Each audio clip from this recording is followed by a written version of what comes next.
Yang tak ada tu harap-harap dia boleh faham belajar sendiri kot. Okay. So, ni adalah bab yang kedua.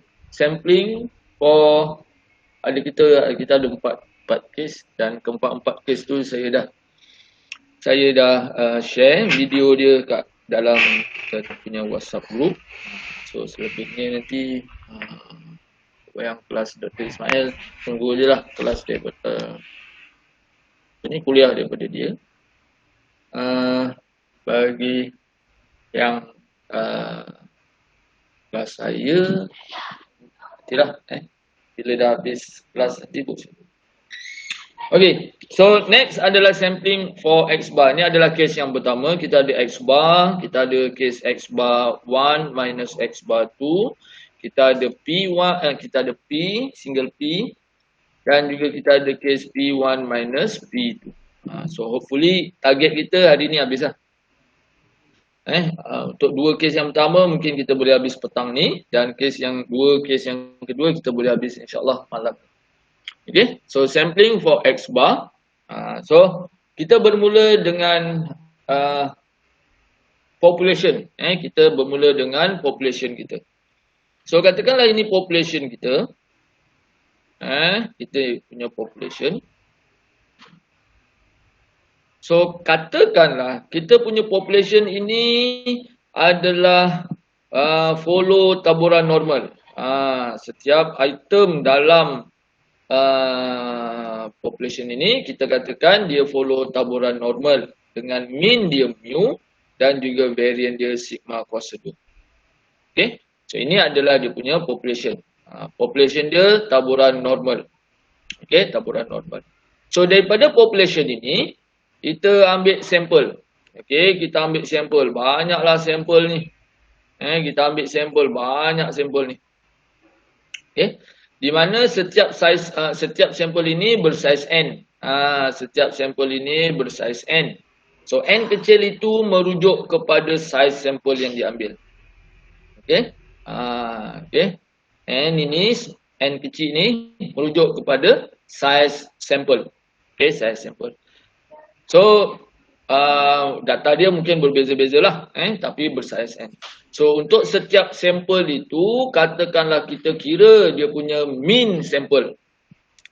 Kita kira mean sampel. So X bar adalah mean sampel. Okay, mean sampel. So kita kirakan untuk setiap sampel yang kita ambil, kita kira dia punya mean ataupun purata. Ada dua suara.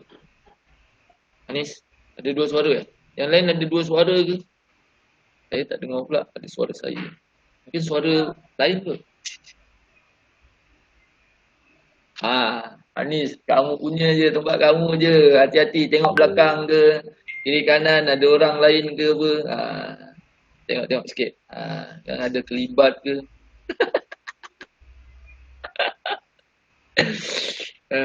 Okay, tengok. Okay. Okay, suara sampel sampel suara. Okay, so kita ambil sampel daripada sini dan kita kira dia punya mean dia. So saya harap kamu boleh bayangkanlah. Mean ini sebenarnya average. Okay, mean ini adalah kita panggil sebagai average, purata. Jadi dari segi bahasa pasornya, kalau kita ada data, macam mana kita nak kira mean? N tadi size sampel n, small n itu adalah size sampel dia. Small n itu adalah size sampel dia. So kita kira mean ini macam kita kira purata biasalah. Macam mana kita kira purata? Kita tambahkan semua data kita. Kita tambahkan semua data kita, kemudian kita bahagi dengan bilangan data yang kita ada. So itu adalah X bar dia. Purata mean. Okay. Jadi, oleh kerana sampel ini diambil daripada populasi normal. Diambil daripada populasi normal. Jadi, dalam statistik ni dia ada satu teorem dipanggil sebagai central limit theorem. Okay, central limit theorem. Okay, central limit theorem. Saya share.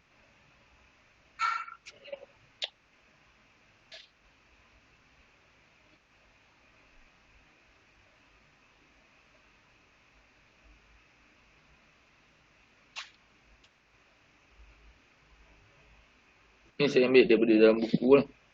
Saya boleh crop sikit-sikit dia. Tak boleh crop semua. Okay. So, central limit theorem. So, central limit theorem adalah konsep yang sangat penting dalam statistik ni. Okay, dalam statistik ni.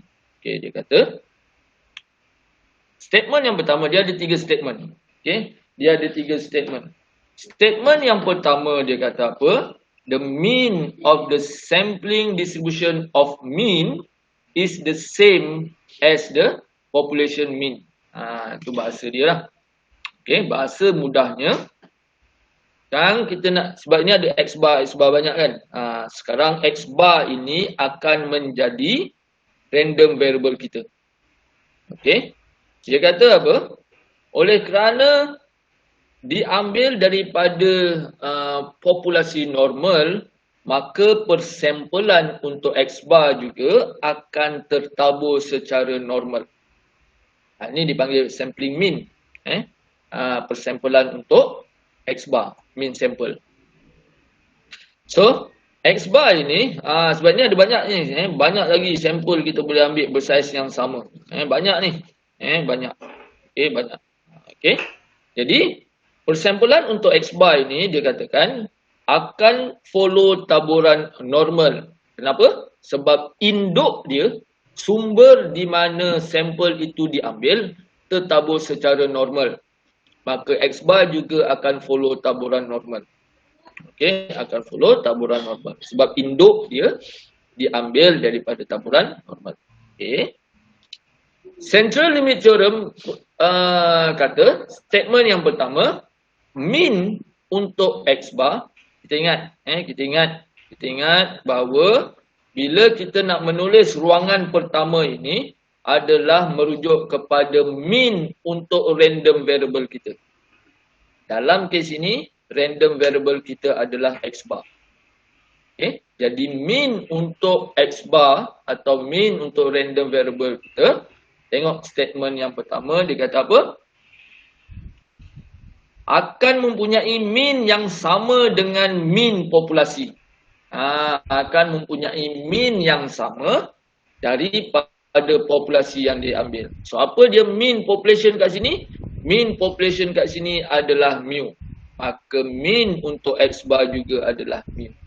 Itu statement central limit theorem yang pertama. Dia kata, mean X bar akan sama dengan mean induk dia. Mean populasi di mana ia diambil. So, apa dia mean populasi dia? Mean populasi dia adalah mu. Ingat tadi mu apa? Mu adalah mean population. Okay, central limit theorem kata akan sama dengan mean induk. So, mean induk dalam kes ini adalah mu. Okay, itu central limit theorem kata. Yang pertama, bila kata theorem ini maksudnya dia telah dibuktikan dan dia apply untuk semua keadaan. Theorem dia dah dibuktikan. Lain lah, lemma ke, proposition ke, itu lain. Dia ada situasi yang berbeza. So, kalau theorem, dah boleh guna pakai. Okay. Statement yang kedua, dalam central limit theorem kata apa? The variance of the sampling distribution of mean is the same as the population variance divide with the size of the sample. Dia kata apa? Statement yang kedua, variance untuk sampling distribution X bar ni, variance dia adalah variance induk bahagi dengan size sample. So, apa dia variance induk? Variance induk adalah sigma kuasa 2. Itu variance induk. Tapi, jangan lupa bahagikan dengan size sample. Okay, so size sample apa dia? N lah. Ni. Size sample adalah N. So, variance untuk X bar adalah sigma kuasa 2 per N. Kalau kita nak tulis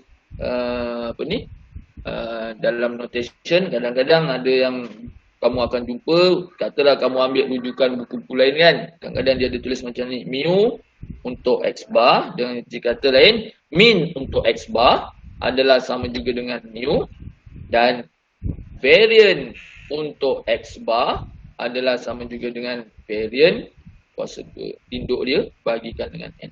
Kadang-kadang kamu akan jumpa macam ni lah. Okay. So itu central limit theorem kata yang pertama. Okay, jadi kita ada taburan yang pertama iaitu X bar. Yang pertama, situasi yang pertama diambil daripada normal population.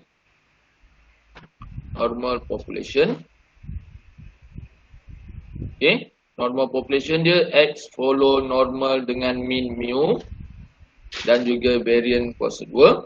Jadi X bar, kerana diambil daripada populasi normal, maka X bar akan follow taburan normal juga dengan mean dia, mean sama daripada populasi yang diambil iaitu mu, tapi variance populasi kita bahagikan dengan n. Ini yang pertama. Situasi yang pertama diambil daripada normal population. Okey. So itu adalah dua statement yang pertama. Okey. Diambil daripada mean, tengok mean populasi apa yang diambil dan juga variance populasi yang diambil. Okey. So itu dua yang pertama. Yang ketiga, if the population from which the sample is taken is normally distributed, macam ni lah, normally distributed, then the sampling distribution of mean will also be normal. Ni, dia akan follow taburan yang sama, normal. But if the population is not normal, dia tidak normal, dia tidak follow taburan normal, ataupun bukan taburan normal, ataupun kita tak tahu taburan dia apa, then the sampling distribution of mean will approximately follow normal distribution if the sample size is larger. Biasanya apabila n lebih besar atau sama dengan 30. So kalau misalnya statement yang ketiga ni dia kata apa? Kalau size sampel yang kita ambil itu lebih besar daripada 30, maka X bar boleh dihampirkan, okey?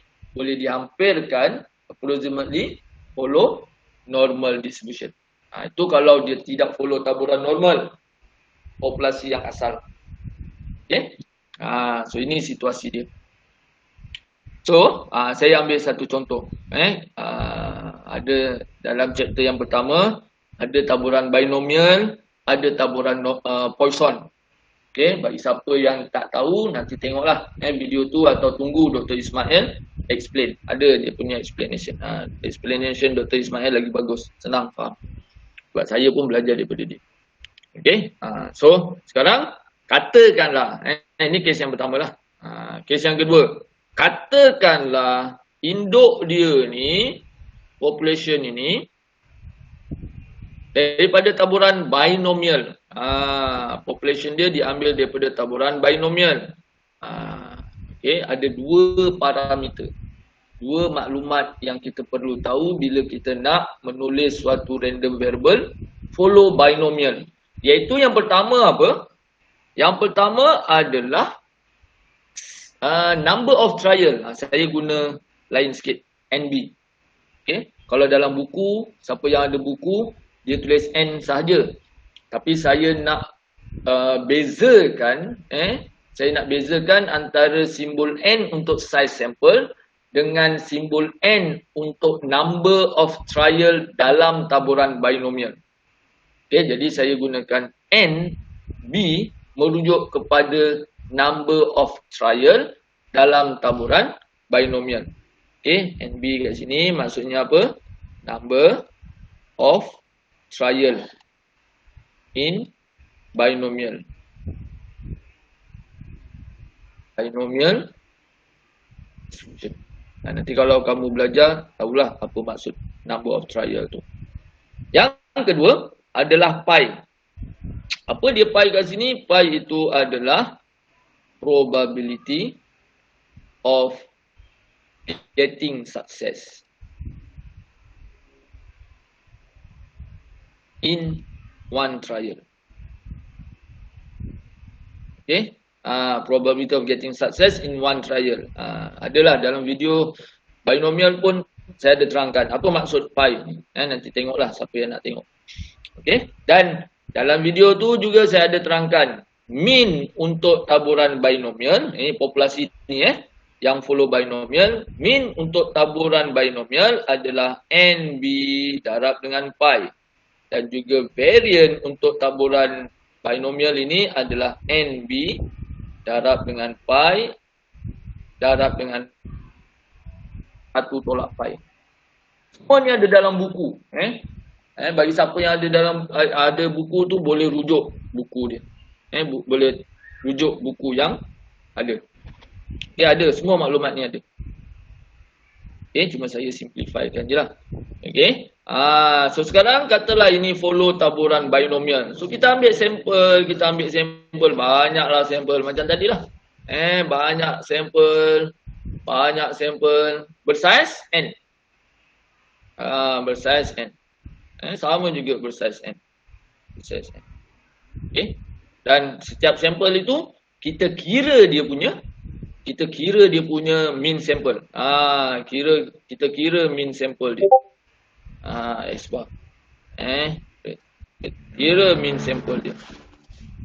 Banyak. So central limit theorem kata, statement yang ketiga dia kata, kalau misalnya kalau kita ambil size sample itu besar, sebenarnya lagi besar lagi baguslah. Ataupun dengan kata lain, sekurang-kurangnya 30. Sekurang-kurangnya 30. Ni at least 30. Sekurang-kurangnya 30. Size sampel yang kita ambil, setiap sampel tu kita ambil size sampel dia lebih besar atau sama dengan 30. So central limit theorem kata apa? Oleh kerana size sampel ini dah lebih besar atau sama dengan 30, maka persampelan untuk X bar boleh menghampiri, can be approximately follow normal distribution. Boleh menghampiri taburan normal. Boleh menghampiri taburan normal. Jadi apa dia mean dan juga variant untuk taburan ini yang dah follow normal ini sebab size sampel dia besar. Maka kita akan gunakan statement pertama dan kedua daripada central limit theorem. So apa statement pertama dalam central limit theorem? Dia kata mean dia akan sama dengan mean induk. Mean untuk X bar akan sama dengan mean induk dia. So dalam kes ini induk dia adalah taburan binomial dan mean untuk taburan binomial ini adalah NB pi. Ni mean dia. Itu statement yang pertama. Mean untuk X bar akan sama dengan mean induk. Mean populasi di mana diambil. Itu statement yang pertama dalam central limit theorem. Statement yang kedua kata apa? Dia kata variant untuk X bar adalah variant induk bahagikan dengan size sample. Variant induk apa? Variant induk adalah NB pi darab dengan 1 tolak pi. Bahagikan dengan size sample yang diambil N. Size sample yang diambil. So inilah reason ataupun sebab kenapa saya menggunakan simbol NB untuk number of trial dalam taburan binomial. Kita lihat apa akan jadi kalau misalnya saya hanya gunakan N saja. Kalau saya tak gunakan NB, saya guna N saja. Agak-agak lah kan. Kalau kamu tulis macam ni lah kan, N pi 1 tolak pi bahagi dengan N. Agak-agak kamu buat apa? Kalau nampak macam tu. Agak-agak jadi apa? Apa yang kamu buat? Agak-agak lah. Nampak macam tu. Buat apa? Potong N. Potong. Kamu akan potong dia kan. Potong. N bagi N, potong. Itu yang akan berlaku. Sedangkan N yang atas ini tak sama dengan N yang bawah. Sebab N yang atas itu merujuk kepada number of trial. Tapi N yang bawah ini merujuk kepada size sample. So dia membawa maksud yang berbeza. Maka kita tak boleh cancel out. Dan itulah sebabnya kenapa saya gunakan simbol NB. Supaya nak bagi tahu saya bahawa dia membawa maksud yang berbeza. Okay. So itu kalau follow taburan binomial. Taburan binomial. Okay. Taburan binomial. Okay. Itu kalau taburan binomial. Kalau taburan Poisson pula. Ni tunggu Dr. Ismail ceritalah. Tapi untuk kelas saya ni saya ceritakan jugalah. Taburan, katalah diambil daripada taburan population ini adalah follow taburan Poisson. Ada satu parameter dalam taburan Poisson, iaitu lambda. Apa dia lambda? Lambda ini adalah mean ataupun average, mean number of event in certain interval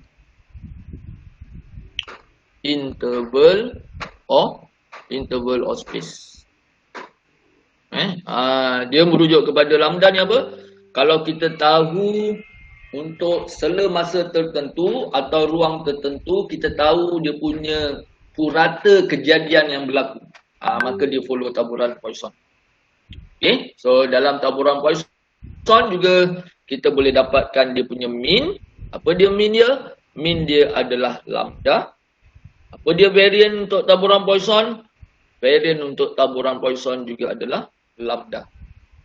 Okay, jadi untuk kes ini pun kita ambil banyaklah sampel. Kita ambil banyaklah sampel bersaiz n. Bersaiz n. Okay. Dan setiap sampel ini kita kirakan sampel mean dia. Kita kirakan mean dia. Setiap sampel kita kirakan mean. So, lagi sekali central limit theorem kata, kalau saiz sampel itu besar, lebih besar daripada 30 atau sekurang-kurangnya 30, maka X bar atau persampelan untuk X bar yang banyak-banyak ni boleh menghampiri taburan normal dengan mean dia. Gunakan statement yang pertama.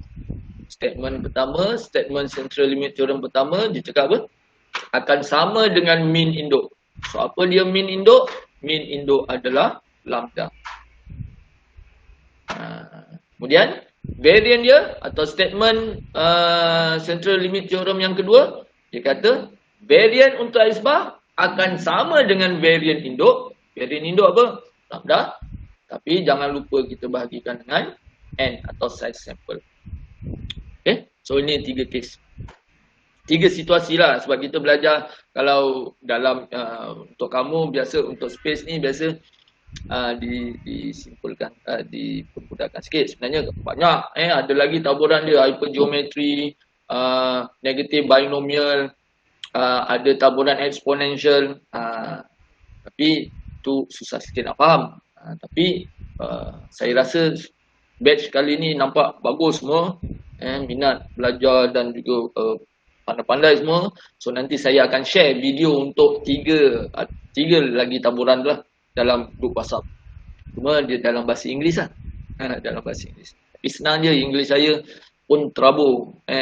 Saya guna Inggeris yang mudah. Tapi kalau ada yang tak faham juga, boleh tanya balik. Okay, cuma video ni tak boleh buat interaksi lah. Tapi mana yang poin tak faham, boleh tanya balik. Saya akan share video tu dalam grup WhatsApp sebagai maklumat untuk kamu. Sebab sepatutnya ada lah. Okay, so X bar. Okay, X bar dalam kes ini juga follow taburan normal sebab size sampel dia lebih besar daripada 30. Okay. Okay, so sekarang kita tahu apa saja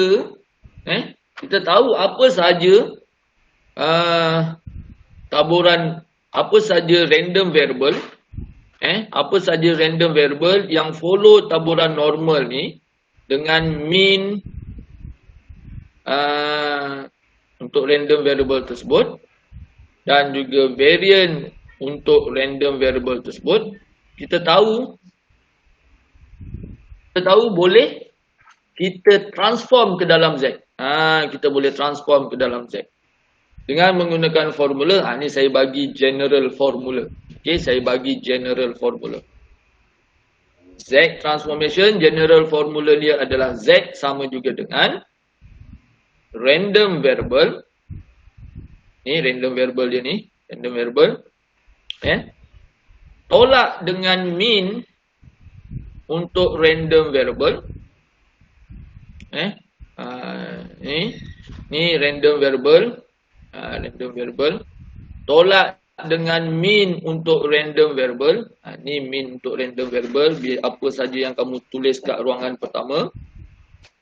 Okey. Bahagikan dengan punca kuasa 2 variant untuk random variable tersebut. Ni. Okey, ni variant untuk random variable, letak je kat bawah ni. Itu adalah general formula. Apa saja random variable yang follow normal, kita boleh gunakan Z transformation ini. Okey, test pemahaman kamu lah. Okey, test pemahaman kamu. Saya dah tunjuk tadi ada 3 case. Case yang pertama yang follow taburan normal, X bar follow taburan normal dengan mean dia mu dan juga variant dia adalah sigma kuasa 2 per n. Itu case yang pertama. Case yang kedua yang follow binomial, X bar dengan syarat size sample dia besar. X bar follow normal dengan mean dia NB pi 1 tolak pi bahagikan dengan n. Ini yang kedua. Yang ketiga, yang follow taburan yang diambil daripada populasi Poisson. X bar dengan syarat size sample dia lebih besar daripada 30. And sini lambda perkan dengan n. Ada 3. Okey, sekarang saya nak menguji kamulah. Tengok faham ke tidak dia punya Z transformation tu. Okay. So kalau kamu lihat kepada general formula ni, agak-agak kamulah yang pertama ni, Z yang pertama ni, untuk yang pertama ni, apa dia punya Z transformation? Siapa nak cuba? On-kan mic pun tak apa. Z sama dengan apa? X bar. X bar, bagus. Minus mu. Okey, bagus. Bagi dengan sigma square root sigma kuasa 2 perkan dengan n. Apa saja yang kat sini. Okey, bagus. Tapi yang sigma kuasa 2 tu boleh batal terus ke doktor? Kalau kamu nak batalkan boleh, tapi jangan lupa kat bawah ni. Kalau nak permudahkan macam ni, dia jadi X bar tolak mu bahagikan dengan sigma perkan dengan sert n. Ni boleh. Ni betul. Okey. Bukannya sebab bawah ni n saja. Yang kuasa 2 untuk sigma saja. So sebenarnya kalau misalnya kamu pecahkan yang sigma kuasa 2 perkan dengan n ini, bila pecahkan dia bentuk macam ni setiap satu. Sigma kuasa 2 perkan dengan sigma n. Jadi yang boleh cancel atas je. Bawah ni tetap ada square root n. Jadi maknanya boleh simplify lagi lah kan doktor? Boleh kalau nak simplify lah. Kalau nak kuasa 2n tu naik atas. Boleh. Tapi kalau misalnya dia beri dalam bentuk nilai, nombor, permudahkan je lah. Permudahkan. Boleh, kita boleh, nanti boleh. Kita tunjuk, tengok contoh, insyaAllah kamu boleh faham. Okey. Itu yang pertama. Yang kedua, tengok kes yang kedua ni. Agak-agak kamu lah apa dia punya Z transformation.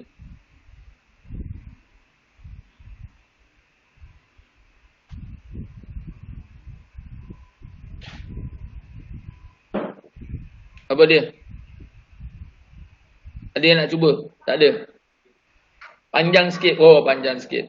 Okeylah. Okay. So saya harap kamu tahulah macam mana nak tulis So random variable kita adalah X bar. Tolak dengan mean dia adalah NB. Darab dengan pi itu adalah mean dia. Kita bagikan dengan punca kuasa 2, apa saja yang ada kat sini. NB, pi, 1 tolak pi, bagikan dengan N. Okey, so itu yang kedua. Yang ketiga ni, Z sama juga dengan kita punya random variable adalah X bar. Kita tolak dengan min dia adalah lambda. Kita bagikan dengan punca kuasa 2, varian dia per N lambda. Inilah dari segi formula dia lah. Dari segi formula. Okey, so jelas faham macam mana nak dapat benda tu? Ni daripada general formula. Lepas ni kita akan kira juga untuk yang ni semua ni. Yes, X bar 1 minus X bar 2, P, P1 minus P2. Semua tu follow taburan normal. Jadi, general formula ni, kalau boleh, apalah, apa?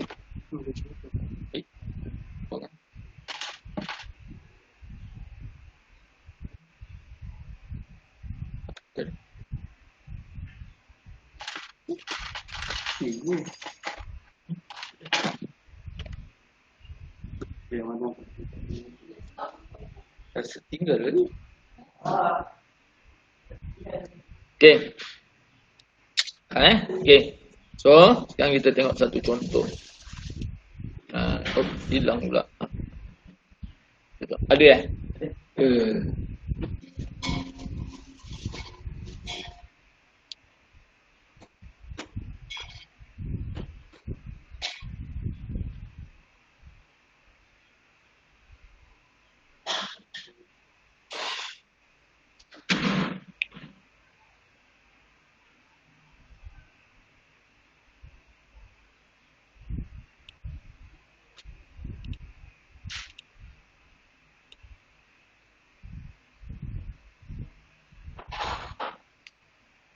Okay, so kita tengok satu contoh. A certain types of thread in manufacture with a mean tensile strength, mean tensile strength 77.3 kg and a standard deviation of 6.4 kg. Assuming that the tensile strength follow a normal distribution. Ni maksudnya dia dalam kes ini dia merujuk kepada keseluruhan. Keseluruhan thread yang dihasilkan. Okay, dia kata tensile strength itu follow normal distribution. Maksudnya populasi asal itu adalah populasi normal. Okay, jadi daripada maklumat yang diberikan itu, X kat dalam kes ini, X awalnya dalam populasi, ini saya cerita populasi dulu. X ini represent tensile strength. Tensile strength. Okay. So oleh kerana dia follow taburan normal, maka dia bagi kita boleh tulis asalnya dia kata follow taburan normal. Induk dia follow taburan normal dengan mean dia 77.3 dan ini standard deviation 6.4. Itu standard deviation. So jangan lupa letak kuasa 2. Okay. So ini maklumat populasi. Okay. Ini maklumat populasi. Okay. Kemudian dia kata find the probability that the mean tensile strength. Sekarang dia merujuk kepada mean tensile strength of a random sample bersaiz 40. So sekarang daripada populasi ini kita ambil saiz kita ambil sampel bersaiz 40.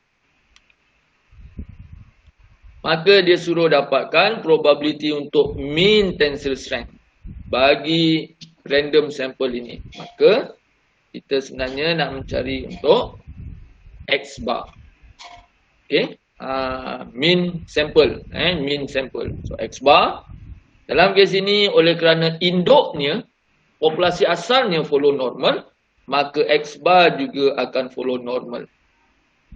Bila induk adalah normal, follow normal, sebenarnya saiz ini tidak memainkan peranan. Okay, saiz ini tak kisahlah kecil daripada 30 atau lebih besar daripada 30, tak jadi masalah. Sebab induknya normal. Follow normal. Jadi, samplingnya automatically akan follow normal. Doesn't matter the size of the sample is less than 30 or greater than 30. Walaupun dia kecil daripada 30 pun tetap follow normal. Okay. Maka persampelan untuk X bar akan follow mean induk dia iaitu 77.3 dan juga variant dia akan follow variant induk iaitu 6.4 kuasa 2. Jangan lupa bahagikan dengan saiz sampel yang diambil. Okay, so itu dia punya situasi dia. Sekarang kita nak dapatkan kebarangkalian X bar ini more than 75 kg. More than, simbol dia adalah lebih besar daripada 75. Okay, lebih besar daripada 75. So, apa saja random variable yang follow normal distribution, kita kena transform ke dalam Z. Okay, probability X bar automatically random variable-nya berubah menjadi Z. Simbol ketaksamaan tak berubah, tetap lebih besar. Dan ini adalah dia punya formula, iaitu 75, iaitu nilai X bar. Tolak dengan mean dia, iaitu 77.3. Kita bahagikan dengan punca kuasa 2. Okay.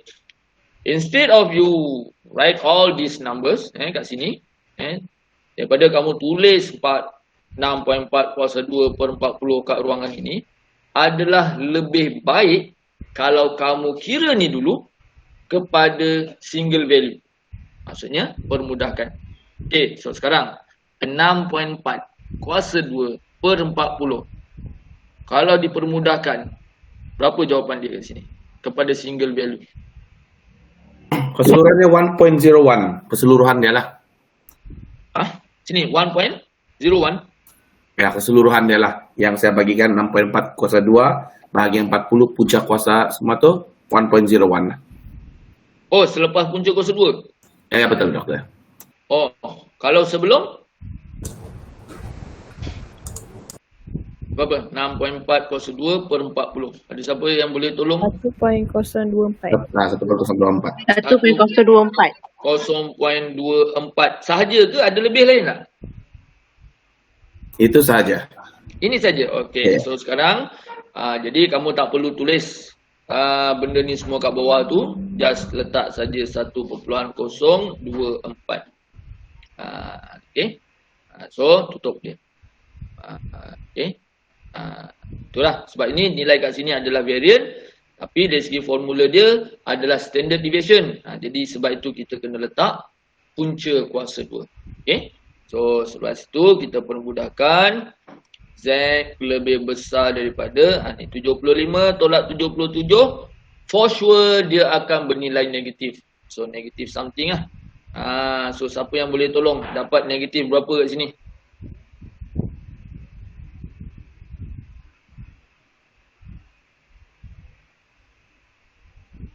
Negatif 2.27 lah, 27. Negatif 2.27 sebab dia negatif 2.2729 kan. Bila di rounding kan, bila dibundarkan kepada dua tempat perpuluhan, 2 dengan 7 tu jadi 7 je lah. Bukannya 8. Okay. So sekarang kita lakarkan dia punya graf dia. Untuk kita tahu kat mana lorekan yang kita nak ni sebenarnya. Okay, di tengah itu kosong, ni negatif, sebelah kiri negatif 2.27. Dia kata lebih besar. Okay, bila lebih besar daripada negatif 2.27, maka rantau yang kita nak adalah di sebelah kanan. Okay. So macam mana kita boleh apply nilai dalam table? Kita tahu jumlah keseluruhannya adalah 1.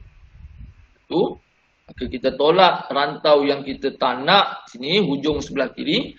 Dan mana rantau hujung sebelah kiri adalah sama dengan rantau hujung sebelah kanan yang kita boleh dapat daripada table. So sekarang tengok daripada table untuk nilai 2.27.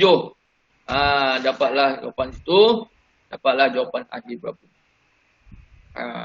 Itu berapa jawapan dia? Siapa yang nak share jawapan?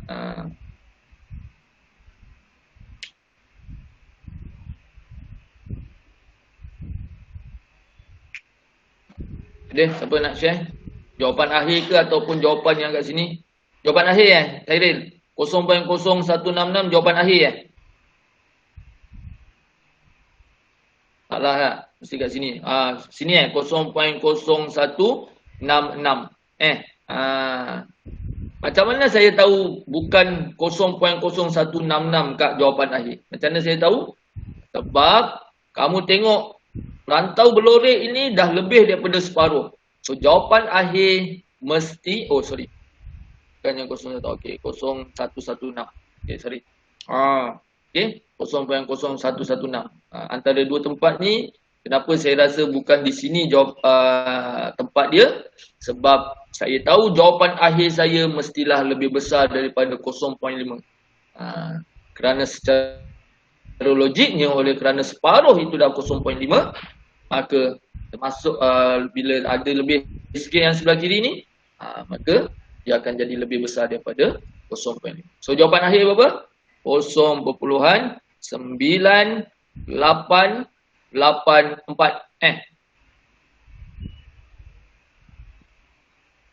Betul ke? 88884.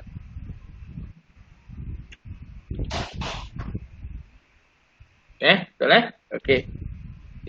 So itulah contoh dia. Itulah contoh dia. Okey. Doktor, Kita tengok. Ya, saya. kenapa ada satu tolak dengan 0.0116 tu nilai 1 kan? Kenapa? Sebab apa? Sebab kita nak manipulasi nilai dalam tebel.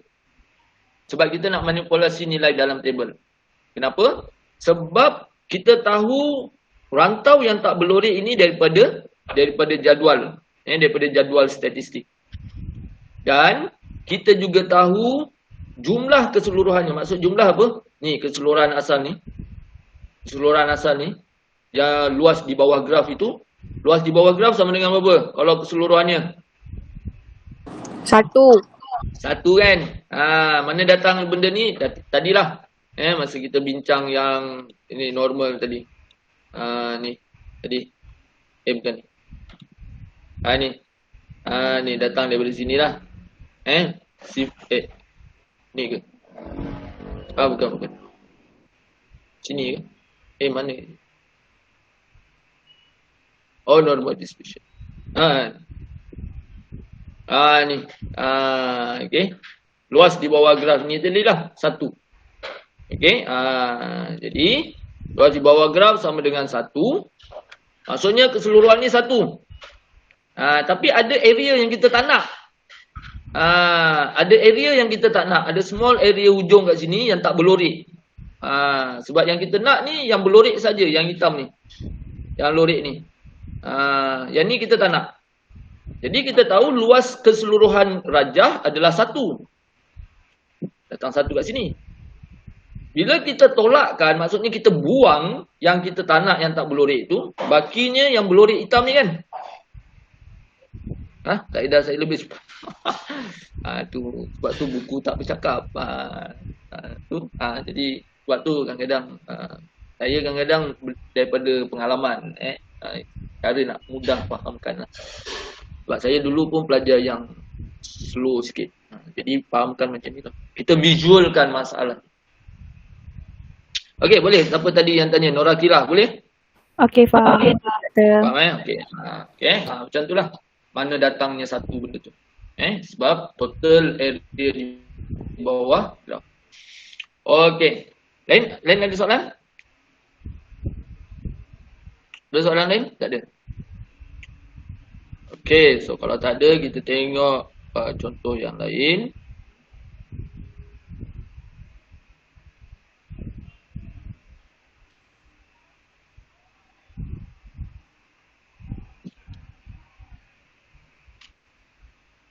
Okey, kita ambil contoh ni. Contoh ni. Untuk ni task lah. Dalam buku dia consider sebagai task. Dalam buku dia consider sebagai task. Okay. Task. Okay. Ni. The average life of a washing machine is 12 years with a standard deviation of 2 years. Maksudnya ni statement umum. Bila statement umum macam ni, dia merujuk kepada keseluruhan mesin basuh tu lah. Dia kata apa, dalam bahasa Melayunya mudah kita nak faham, jangka hayat washing machine itu secara purata adalah 12 tahun. Dia boleh bertahan 12 tahun. Okay, dengan standard deviation 2 tahun. Ni secara purata. Okay. Andaikan, assume that the life of this washing machine follow normal distribution. Andaikan jangka hayat mesin-mesin basuh ni, mesin basuh semua ni, dia kata follow normal distribution. Jadi kalau kita nak tulis maklumat populasi, kalau dalam test ke, dalam final ke, kamu tak perlu buat macam yang saya buat ni. Population dia berapa, tak, kamu boleh laju je. Tapi untuk belajar ni saya tunjukkanlah satu-satu. Okay. So maklumat populasi asal X dalam populasi, dalam kes ini apa? Represent lifetime. Lifetime washing machine. Washing machine. Lifetime untuk washing machine. So maklumat populasi dia kata X ini follow normal dengan mean dia secara purata, jangka hayat mesin basuh ni boleh bertahan 12 tahun dengan standard deviation 2 tahun, iaitu 2/2 lah. Sebab apa? Ruangan kedua kita tulis dalam bentuk variant. Jadi jangan lupa letak kuasa 2. Okay, ini maklumat daripada population. Okay, kemudian dia kata dia tertabur secara normal. Inilah tertabur secara normal. Okay. Find the probability that the mean life of a random sample 12 washing machine. Dia kata apa? Dapatkan kebarangkalian mean untuk random sample ini sebanyak berapa? 12 washing machine is greater than 10 years. Lebih besar, lebih lama daripada 10 tahun. Untuk yang pertama. Okay, untuk yang pertama A. Kita ambil size sampel dia berapa?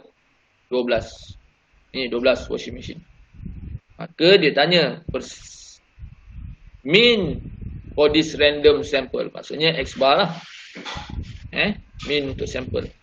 So X bar sekarang tertabur secara normal. Tengok kat sini. Oleh kerana induk dia tertabur secara normal, walaupun saiz sampel yang diambil hanya 12, rendah je, 12 je, tapi X bar still follow taburan normal. Dengan mean dia, mean sama dengan induk iaitu 12. Variant induk iaitu 2/2, jangan lupa bahagikan dengan saiz sampel yang diambil iaitu 12. Okey. Ni. Okey, maklumat yang diberikan. So untuk masalah yang pertama, dia kata dapatkan probability, find the probability the mean lifetime of this 12 washing machine is greater than. So kita nak dapatkan probability untuk X bar ini, mean sample 12 washing machine ini lebih lama, lebih besar daripada 10 tahun. So ini cabaran yang pertama. Cabaran pertama dalam menyelesaikan masalah statistik ni adalah macam mana pemahaman kamu daripada maklumat-maklumat yang diberikan, kamu nak ubah ke dalam bentuk matematiknya. Kamu nak ubah kepada bentuk matematik. Itu dia punya cabaran yang pertama. Kalau diberi direct macam bentuk ni, naklah. Sebab dah ada dalam bentuk matematik. Tapi daripada sini nak transfer ke dalam statement-statement ini, itu memerlukan banyak latihan, build up kamu punya pemahaman macam itulah. Okay. So, sekarang langkah yang pertama adalah kita kena tukarkan ke dalam taburan Z. Okay. X bar kita ubah ke dalam Z. Ingat, X bar, apa saja random variable yang follow normal, kita boleh transform ke dalam Z. Bila transform dalam Z, jangan pula tulis, oh sini X bar, oh jadi Z bar. Tak ada, Z bar tak ada. Z bar tak ada, Z je. Okay, Z. Z lebih besar daripada 10, iaitu nilai X bar. Kita tolakkan dengan min dia, iaitu 12. Kita bahagikan dengan punca kuasa 2, nilai ni. Okay. Apa boleh bagi? Single value untuk 4/12. 4/12. Apa jawapan ni?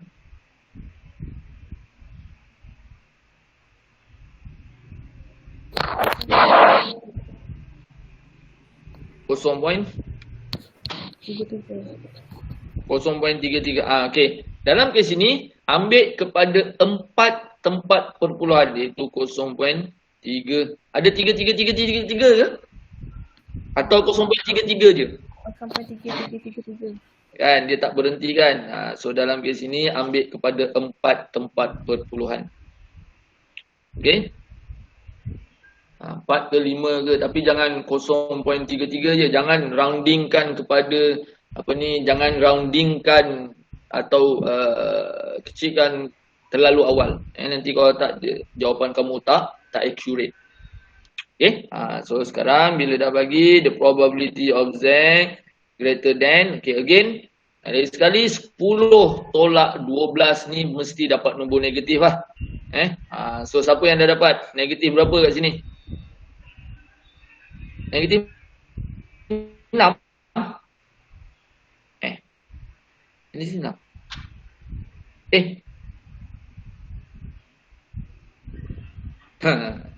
Negatif 3.46. Negatif 6. Dia bukannya masalah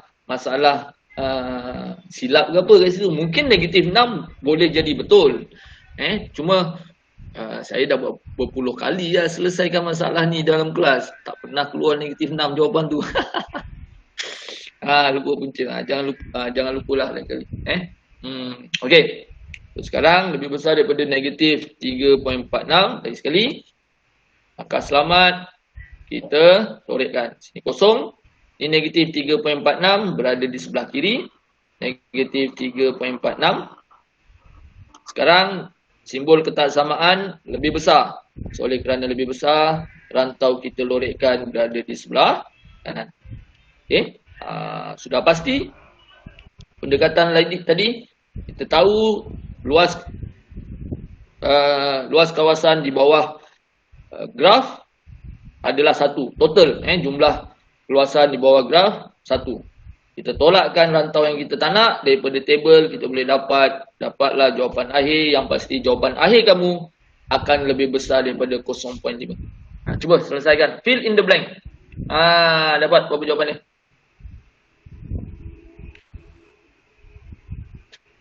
Jawapan akhir 0.9997. Okey.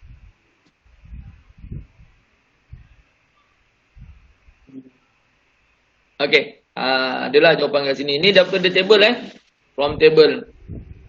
Okey, from table. Okey. Satu tolak from table untuk 3.46. Okey.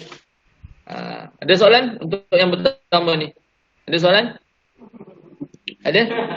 Tak ada? Tak ada Okey. So.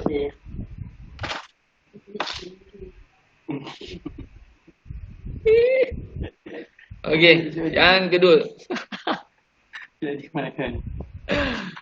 Okey, yang kedua. The probability that the mean life of a random sample of 9 machine. So sekarang kita ambil size sampel yang baru. Yang kedua.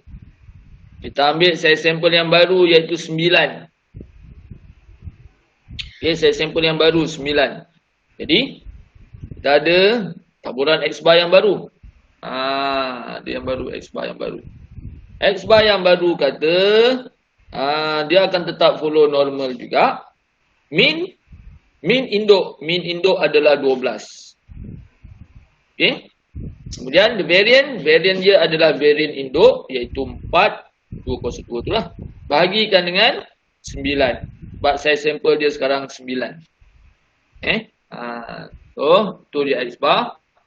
The probability that the mean life of random sample of 9 machine falls between 9.4 and 12.2. Okay. Yang sudah dapatkan untuk yang kedua ni,